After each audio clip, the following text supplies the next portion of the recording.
Hey, David Brewster here with a new episode of Breaking Chords, and this is Mastering Long-From Arpeggios. And I've actually featured long-form arpeggios multiple times on the channel here over the years. So I might have a few viewers out there saying, hey, I've already learned this, but we're going to do something different. We're going to move forward with this information. And this is an area I've noticed a lot of guitar students I've worked with over the years. You know, I pulled out a lesson, they look at the paper and they're like, oh, I already know this, or I've already learned this. But there's this fear, it seems, to kind of revisit or review things that you've already worked on or learned. And there's an important, lesson to be learned here.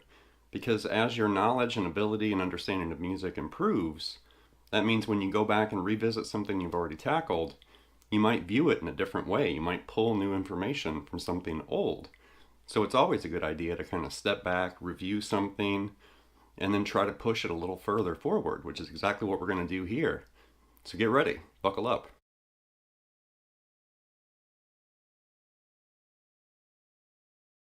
So there was an image featuring the formula and spelling of an E minor 7 arpeggio. We're going to start with minor 7, then move to dominant 7, and then major 7th, and then we're going to end with minor 7 flat 5. So we're going to really tackle the sevenths here as far as formulas and the arpeggio and chord formulas and stuff. So for E minor 7, we could start with the chord, right? Because all arpeggios are built from chords. An arpeggio is just the notes of a chord played separately. So think of E minor 7 right there. And then what we're going to do as far as this long form approach, instead of playing an arpeggio in a single position, we're going to map the notes out and move along the fretboard using a long form approach. So just think of the notes of an E minor 7 arpeggio, right? E, G, B, and D. But what we're going to do is map it out and kind of change positions like this. And there's an E minor 7 long form arpeggio. So right there you can see we got the low E open, G to B right there, the minor 3rd and the 5th. There's the flat 7, D, and then start it again right there, E, G to B. There's your D, and then do it again right there. There's your E, G, B, D, and E. And you can arrange it.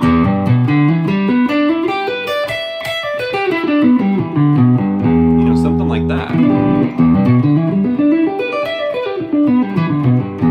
And the fingering's interesting because you can lock into this, and then you can do the exact same thing right there, and then the exact same right there.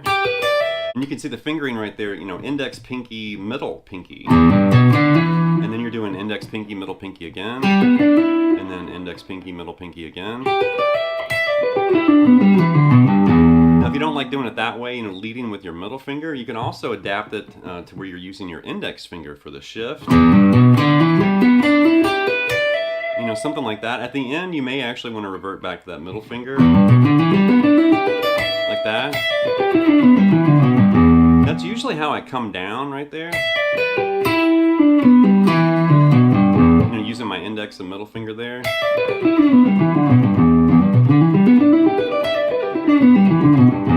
Something like that. And then you could sequence this. And what we're going to do here, we're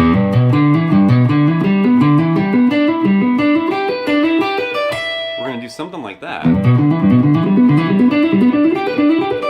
And we're just gradually kind of making our way through that arpeggio like this. And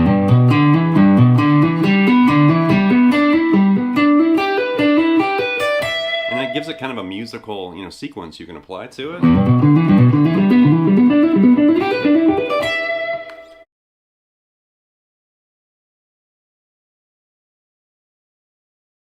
Okay, next up's dominant 7, and there was the chart featuring the formula for E dominant 7 or flat 7. And all we're doing here is just think of that minor 7 arpeggio we just played, but we're going to raise the 3rd. We're going to raise G to G sharp, keep everything else the same, and voila, you've got E dominant 7 like this. Just think of E7, right?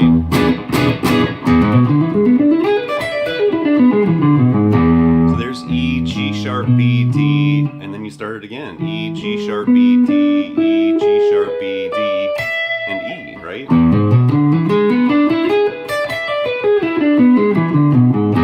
So that fingering should be a little bit more fretboard and finger friendly because it's not as stretchy as the minor shape, because we basically move that G to G sharp, you know, up a half step right there. So instead of that, now we've got like that, right?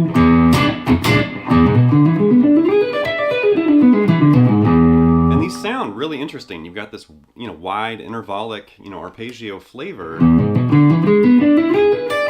that's moving all the way from the low E open to that 12th fret, you know, on the high E right there, that high E. And then as far as the sequence, you can adapt that same sequence we use with minor 7, but now do it with dominant 7, and you've got this. You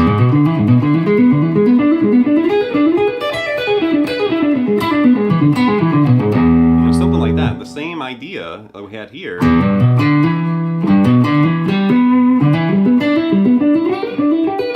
But now we're doing it with dominant 7 right there.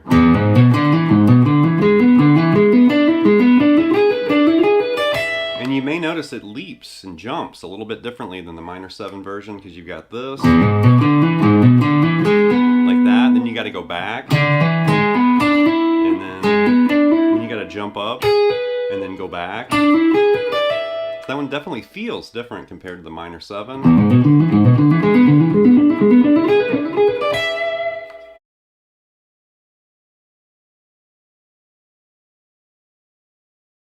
Okay, next up's major 7th, and there was the chart featuring the formula for E major 7. So now if we lock into dominant 7, which we just covered, and then we raise the 7th, that D is going to move to D sharp, keep everything else the same, and voila, abracadabra, you've got major 7, E major 7, like this. Right, everything was the same, that E, G sharp, B, but then now D sharp to E. And then do it again, right there and right there.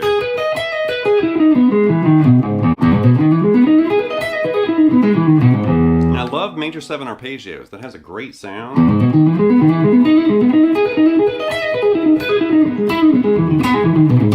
And there was that sequence, right? Like that.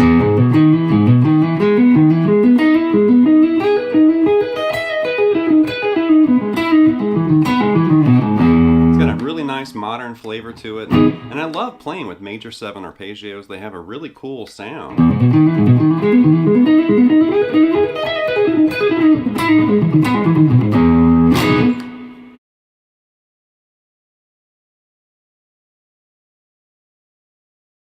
Now, last but not least is minor 7 flat 5, the sinister and misunderstood, you know, half-diminished tonality.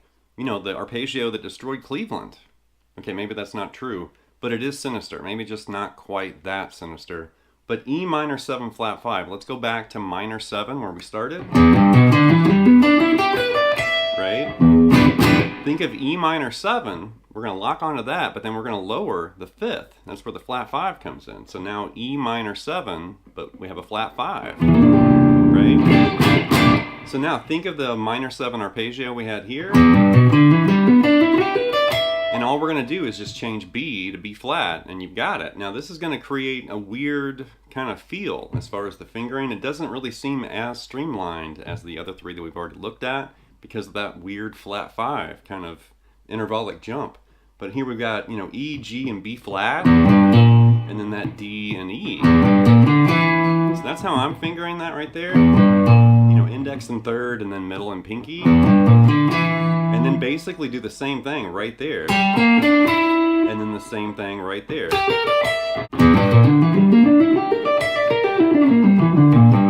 Has a really cool, you know, flavor and tonality. And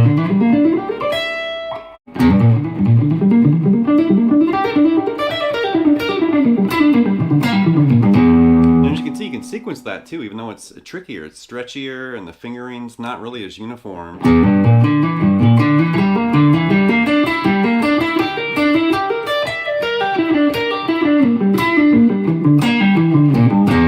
But you can definitely sequence that puppy.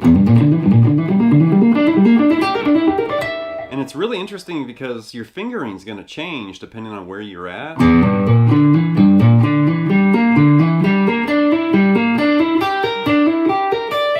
So that's tricky, big time. Alright, that's going to wrap this kind of quick look at mastering long-form arpeggios, and there's a lot more where this came from. We just looked at this at one key, and then we moved through minor 7, dominant 7, major 7, and minor 7 flat 5. And obviously the next step would be moving this into another key. If you like the open string approach, and that's kind of why I set that up in E, so we could start with that low E open. You could apply this to A, and you could start with the open A string if you wanted to. You could start with a fretted note instead of an open string, and then you could kind of, reevaluate like what we did as far as these different arpeggios. But this is interesting. This is something I've used for a long time for myself and with students too. It's eye-opening, fretboard expanding. You're thinking about the notes you're playing. You're thinking about seventh chord formulas, and the spelling of these different arpeggios and chords and tonalities. You're also navigating the fretboard in a different way and thinking about, hey, how can I get from down here to way up here somewhere? And then finding ways to use position shifts and, kind of weaving, between different positions on the neck. Really important stuff. And it's hard because you have to think, you have to work and possibly sweat a little bit to get this under your belt. But I have to admit, this is really good practice. This is some great stuff to work on. It's eye-opening, finger, expanding, technique boosting, and really making you aware of the notes, the neck, these formulas and everything. Really good practice. So anyway, leave some feedback and comments. Please subscribe to Layout Lessons, and I'll be back before you know with more content and material. Thank you.